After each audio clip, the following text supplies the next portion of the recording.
السلام علیکم ورحمۃ اللہ وبرکاتہ۔ سواگت ہے آپ تمام اسٹوڈنٹ کا آپ کے چینل صدائے وقت میں۔ پیارے بچوں کیسے ہیں؟ امید کرتا ہوں سب بچے خیریت سے ہوں گے۔ تو چلیے پیارے بچوں آج کی اس کلاس کو فٹافٹ شروع کرتے ہیں۔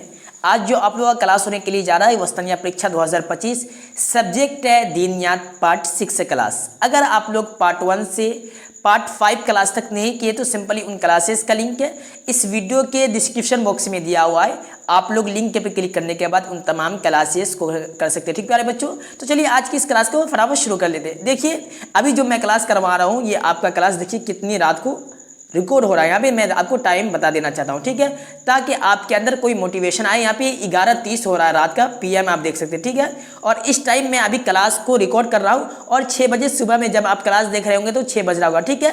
تو بہت ہی محنت کے بعد آپ کا کلاس اب ریکارڈ ہوتا ہے، اس کے بعد اپلوڈ کیا جاتا ہے، تو اس لیے آپ لوگ کلاس کو تھوڑا بھی اسکپ نہیں کیجیے گا، کیونکہ اس میں میرا فائدہ نہیں، آپ ہی کے فائدہ کے لیے ہم لوگ اتنی رات کو کلاس کو ریکارڈ کرتے ہیں، پھر آپ کے لیے صبح صبح اپلوڈ کرتے ہیں تاکہ آپ اچھا سے اچھا مارک اچھا سے اچھا نمبر لا سکے، ٹھیک ہے۔ تو اس لیے آپ کو تھوڑا بھی کلاس کو اسکپ نہیں کرنا ہے، پورے کلاس کو ریگولر کرنا ہے، ٹھیک ہے پیارے بچوں۔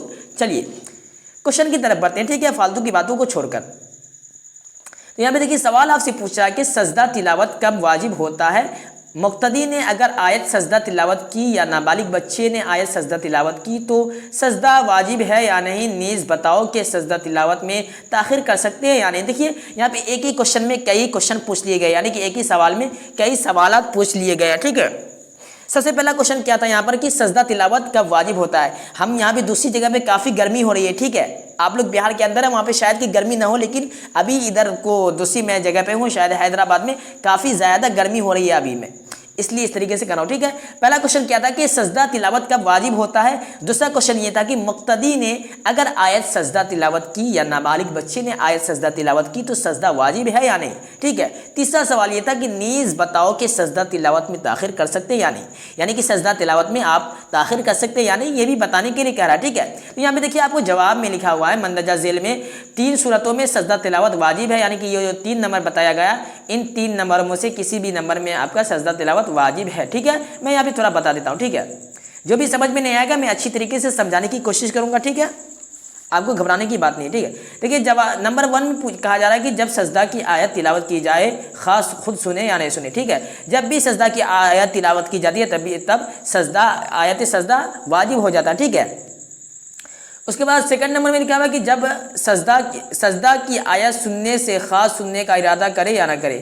اگر آپ سجدہ والی آیت کو سن لیے تو آپ پہ سجدہ آیت واجب ہے، آپ سننے کا ارادہ کریں گے یا نہیں کریں گے یہ آپ کے من کی بات ہے، لیکن جیسے ہی آپ سن لیں گے اچانک سے بھی پھر بھی آپ پر سجدہ آیت واجب ہو جائے گا، ٹھیک ہے۔ آگے تھرڈ نمبر میں لکھا ہوا کہ جب امام آیت سجدہ تلاوت کرے تو امام مقتدی دونوں پر سجدہ واجب ہو جاتا ہے، ٹھیک ہے۔ جب امام صاحب کوئی سورہ پڑھا رہے ہیں، کوئی آیت ایسی آیت پڑھا دی ہے جس میں سجدہ تلاوت ہے، تو کیا ہے کہ اس ٹائم اگر مقتدی بھی سن رہے ہیں تو مقتدی اور امام دونوں پر سجدہ تلاوت واجب ہو جاتا ہے۔